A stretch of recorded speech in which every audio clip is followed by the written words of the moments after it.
Magandang araw po sa inyo lahat. Welcome po sa panibagong reaction video dito sa Makapili TV.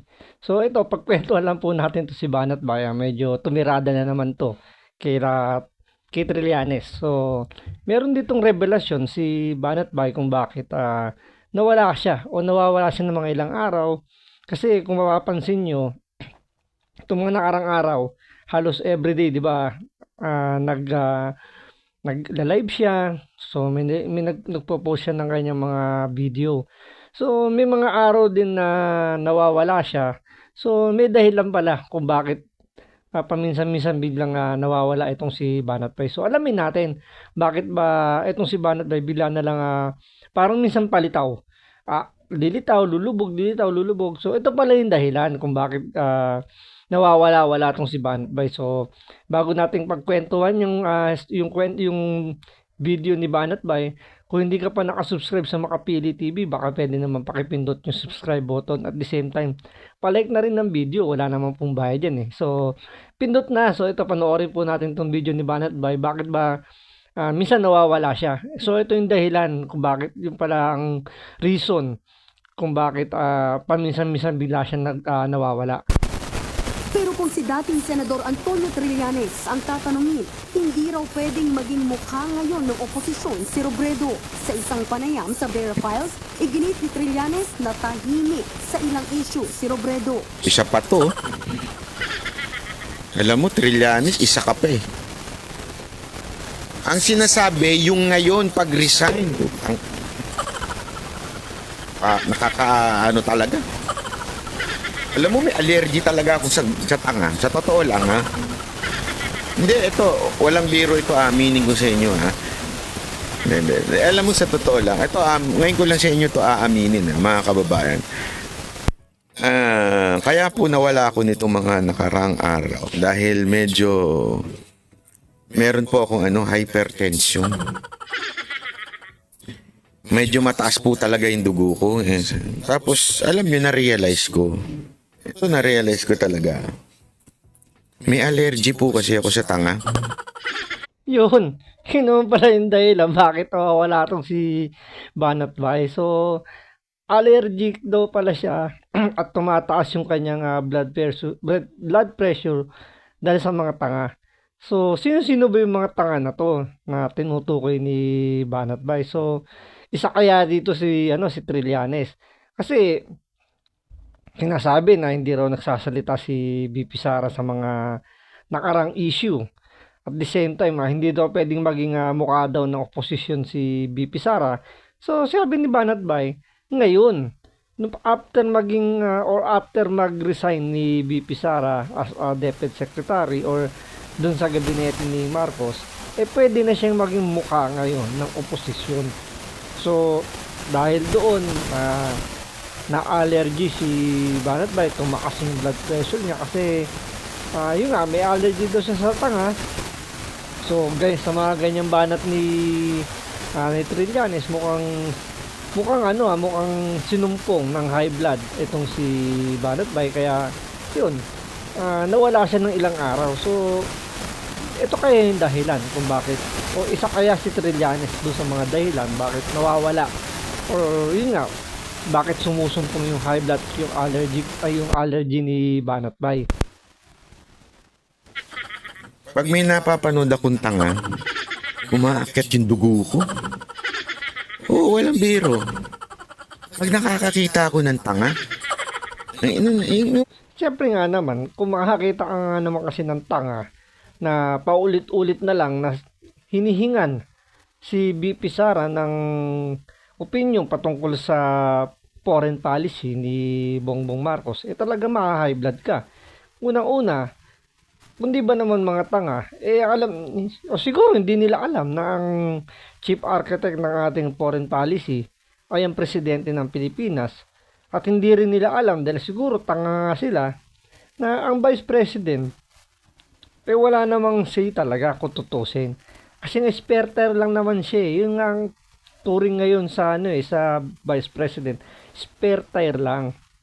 So ngayon, pinipilit nila si BP Sara magsalita patungkol sa foreign policy, yung issue sa West Philippine Sea, 'Di ba? Katangahan eh.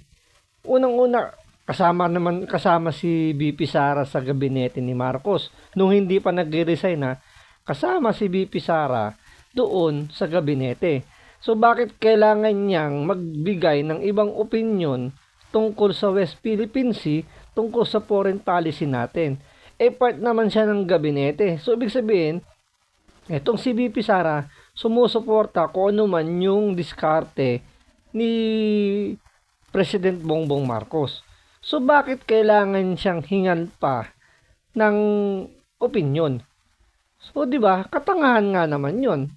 Mukhang may punto si Banat Bay, kaya siguro siya na high blood kasi ang hirap ay paliwanag nga naman yung mga ganung bagay. Lalo na kung tanga, talaga hindi maiintindihan kahit na alam niyo nakasulat yan black and white sa konstitusyon natin na ang presidente ang chief architect ng ating foreign policy. Bakit kailangan si VP Sara yung magsalita? Hindi naman siya inauthorize at hindi naman siya yung secretary ng foreign affairs para magbigay ng komento tungkol dun sa issue ng foreign policy natin at dun sa West Philippine Sea. Bang sabi kong simpleng bagay, bakit ang tanga-tanga mo? Oo, medyo nagaganon ako. Naaalta presyon ako pagka nakakita ako ng tanga. Hindi naman sa... So, ibig sabihin, kung nakikita mo si Trillanes, na-high blood ka ba, Banat Bay? O dun lang sa mga laging isinisigaw na kailangan magsalita si VP Sara sa issue ng West Philippine Sea at sa foreign policy natin. Kasama kaya siya doon? Ano ako ha? Hindi pag alam mo, walang biro. Kaya mga nakarang araw, ang daming tanga pag nababasa ko minsan, nakakainit ng ulo. Bakit ganyan ang utak niyo? Kasi... Ikaw naman, magtatanong ka, bakit ganyan yung utak nila? Tanga nga Ano pang ini-expect mo sa mga tanga? Natural, gumagawa ng mga niyan. Kumbaga, makahirit lang. Na siguro naman alam nila dahil mga nakapag-aral naman tong mga to. Dating nasa gobyerno. Tapos hindi alam kung sino ang ating chief architect ng foreign policy. Hindi alam kung ano yung stand ng ni VP Sara as part siya ng gabinete. At the same time, Vice President si VP Sara na spare tire lang naman. Yun talaga, spare tire lang naman talaga. So bakit kailangan talaga? Kahit ako hindi ko rin maintindihan bakit napakahalaga sa mga kritiko ni VP Sara na magsalita siya tungkol dun sa West Philippine Sea tsaka sa foreign policy. So, katangahan talaga yun. Kaya talagang iinit ang ulo mo kasi paulit-ulit ka lang magpapaliwanag. Bakit hindi pwedeng magsalita si VP Sara tungkol sa issue na yun? Alam mo, eto, aminin ko na naman sa inyo. Larry Mag, salamat po. Medyo nasobrahan ako ng kapapanood kay Mike Tae. Kaya etong linggo na to, nung napapanood ko siya, tapos pinanonood ko yung wow. Kaya pala na high blood. Isa rin pala sa kina-high blood ni Banat Bay. Siguro nga daw, sabi niya, kapapanood daw kay Sir Mike Abe. Wow. So, lalong na-trigger yung kanyang allergy at ang kanyang blood pressure. So, siguro, talaga Banat Bay, yung pinaka magiging advice namin sa'yo, medyo iwas-iwasan or bawas-bawasan mo yung kapapanood sa mga tanga.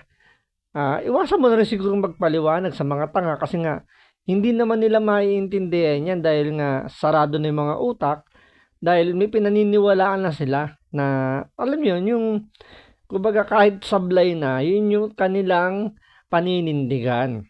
Kaya, advice namin si Banat Bay, siguro yung maintenance mo, lagi mong bit-bit. Kasi para pag sinumpong ka ng high blood mo, ng allergy mo, inom ka na kagad ng gamot. Kasi, baka alam niyo na mahirap na, 'di ba? Baka naman ma-hospital ka pa kung makakalimutan mo yung maintenance mo. So, aside siguro dun sa iwas-iwas sa mga sinasabi mo mga tanga, yung maintenance mong gamot, lagi mong dadalhin, ilagay mo sa bulsa mo. Sabi ko, broadcaster ganito katanga. Kaya tuloy na ano ko, na hypertension ako. Medyo umakyat yung dugo ko this week. Paano kasi itong si Sir Mike Abe, lagi niyang tinatanong or lagi niyang kini-question yung pananahimik ni BP Sara patungkol sa West Philippine Sea issue. So, siyempre, siguro kay Banat Bite, ang nasa isip niya, broadcaster ka eh. Nakapag-aral ka, matagal ka nasa media. For sure, alam mo kung ano yung stand ni BP Sara, kung nasaan si BP Sara, kung saan side siya, at kung ano yung posisyon ni BP Sara. So bakit, yun ang laging tanong ni Banat, bakit mo laging pinipilit na magsalita si BP Sara patungkol sa issue ng West Philippine Sea? Kasi ito na naman to si Trillanes. Maiinit na naman ang ulo ko. Yun lang, kung magsasabay talaga si Mike Abe at si Trillanes, at finish na. Talagang kailangan mo na siguro magpa-check up sa doktor mo, kung kailangan mong magpataas ng dosage ng gamot kasi medyo, alam mo yun, medyo malakas na yung tama nung dalawang yan. Kay Trillanes lang talagang medyo maaaning ka na. Dadagdagan mo pa ni Sir Mike Abe, medyo baka talagang mukhang kailangan mo na ng yung matatapang na yung malalakas na klase ng pain reliever or matataas na klase ng antibiotic para hindi ma-trigger yung high blood tsaka yung allergy mo, Banat Bay. Ipin mo, lagi nila sinasabi, hindi naman mukha ng oposisyon si Inday Sara kasi hindi siya nagsasalita. Putak. Talagang mapapamura ka talaga, di ba? Na bakit kailangan pilitin mo magsalita si BP Sara? Parte siya ng gabinete ni Marcos, di ba? Hirap talaga ng ganun. Yes. Ang usapan nga, yun ngayon. Yung ngayon na, siya ay nag-resign na. Oo, hindi siya nagsasalita noong mga una. Pero ngayon nag-resign na. Ibig sabihin, kasi simula pa lang eh. Kasi simula pa lang. Tapos sasabihin mo, hindi nagsasalita. Kasi simula nga eh. Ang tinatanong, mula ba ngayon siya na magiging mukha ng oposisyon? Mula ngayon! Ano ba? Yes. Ay, nako. Alam mo, Diego Latigo talaga, kamunti. Alam mo, Banat Bay, ang payo ko sa'yo ganito.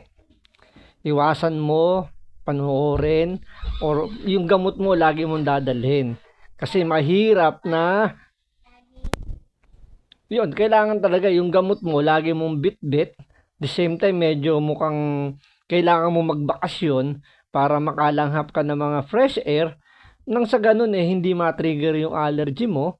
And the same time, yung high blood mo mukhang kailangan mong kumonsulta ulit sa doktor mo at humingi ka ng mga matataas na dosage.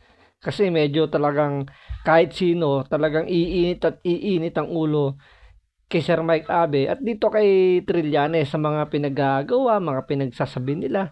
So, hindi nila naiintindihan siguro. Sabi mo nga, baka hindi nila naiintindihan. Kaya, kailangan mo mag-adjust. So, Banat Bay, yun lang magiging payo namin sa'yo.